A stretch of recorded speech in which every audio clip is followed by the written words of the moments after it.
ನಿಮ್ಮ ಸತ್ಯ ಯುನಿಲೆಟ್ ಅಲ್ಲಿ ಫುಲ್ ಮೂನ್ ಸೇಲ್ ಜೂನ್ 29 ಒಂದು ದಿನ ಮಾತ್ರ. ಸತ್ಯ ಯುನಿಲೆಟ್.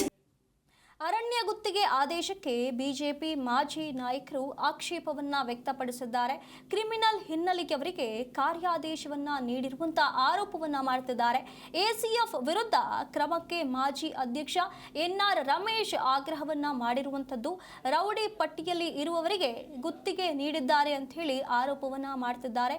ರದ್ದಾದ ಗುತ್ತಿಗೆ ಪರವಾನಗಿಯನ್ನ ಹೊಂದಿದವರಿಗೆ ಮತ್ತೆ ಅವಕಾಶವನ್ನ ನೀಡಿರುವಂತ ಆರೋಪವನ್ನ ಮಾಡಿದ್ದಾರೆ. ಹಲವು ಎಫ್ಐಆರ್ ಆರೋಪಿಗಳಿಗೆ ಕಾರ್ಯಾದೇಶವನ್ನ ನೀಡಿದ್ದಾರೆ ಅಂತ ಹೇಳಿ ಆರೋಪವನ್ನ ಮಾಡಲಾಗ್ತಾ ಇರುವಂತದ್ದು.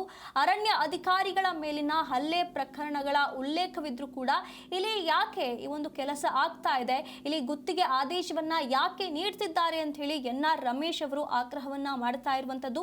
ಇಲ್ಲಿ ಕ್ರಿಮಿನಲ್ ಬ್ಯಾಕ್ ಗ್ರೌಂಡ್ ಇರುವಂತವರಿಗೂ ಕೂಡ ಕಾರ್ಯಾದೇಶವನ್ನ ನೀಡಿದ್ದಾರೆ ಅಂತ ಹೇಳಿ ಆರೋಪವನ್ನ ಮಾಡ್ತಿದ್ದಾರೆ.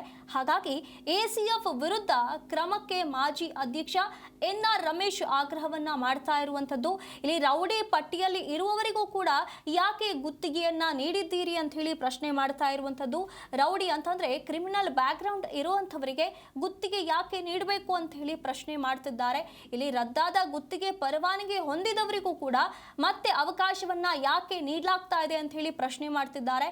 ಹಲವು ಎಫ್ಐಆರ್ ಆರೋಪಿಗಳಿಗೆ ಕಾರ್ಯಾದೇಶವನ್ನ ನೀಡಿದ್ದಾರೆ ಅನ್ನುವಂತ ಆರೋಪವನ್ನ ಮಾಡ್ತಾ ಇರುವಂತದ್ದು.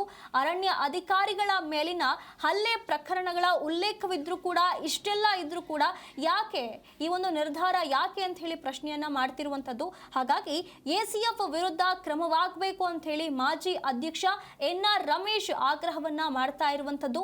ಮರ ಕಳವು, ಕರ್ತವ್ಯಕ್ಕೆ ಅಡ್ಡಿ, ಈ ರೀತಿಯಾದಂತ ಪ್ರಕರಣಗಳ ಆರೋಪಗಳಿವೆ. 3 ಪಾಲಿಕೆಗಳ ಟೆಂಡರ್ ಪ್ರಕ್ರಿಯೆ ಪ್ರಶ್ನಿಸಿದ ಬಿಜೆಪಿ ನಾಯಕ ಇವರು ಎನ್ಆರ್ ರಮೇಶ್ ಏನಿದ್ದಾರೆ, 3 ಪಾಲಿಕೆಗಳ ಟೆಂಡರ್ ಪ್ರಕ್ರಿಯೆ ವಿಚಾರವಾಗಿ ಪ್ರಶ್ನೆಯನ್ನ ಮಾಡಿದ್ದಾರೆ. ಭ್ರಷ್ಟಾಚಾರ ನಡೆಸಿ ಕಾರ್ಯಾದೇಶವನ್ನ ನೀಡಿದ್ದಾರೆ ಅನ್ನುವಂತ ಆರೋಪವನ್ನ ಮಾಡ್ತಿದ್ದಾರೆ. ಕಾರ್ಯಾದೇಶಗಳನ್ನ ಕೂಡಲೇ ರದ್ದುಪಡಿಸಿ ಅಂತ ಹೇಳಿ ಒತ್ತಾಯವನ್ನ ಮಾಡ್ತಿದ್ದಾರೆ. ಜಿಬಿಎ ಮುಖ್ಯ ಆಯುಕ್ತರಿಗೆ ದಾಖಲೆ ಸಮೇತ ದೂರು ನೀಡಲಾಗುತ್ತೆ. ತಪ್ಪಿತಸ್ಥ ಅಧಿಕಾರಿಗಳ ವಿರುದ್ಧ ಕಠಿಣ ಕ್ರಮವಾಗಬೇಕು ಅಂತ ಹೇಳಿ ಆಗ್ರಹಿಸಿದ್ದಾರೆ.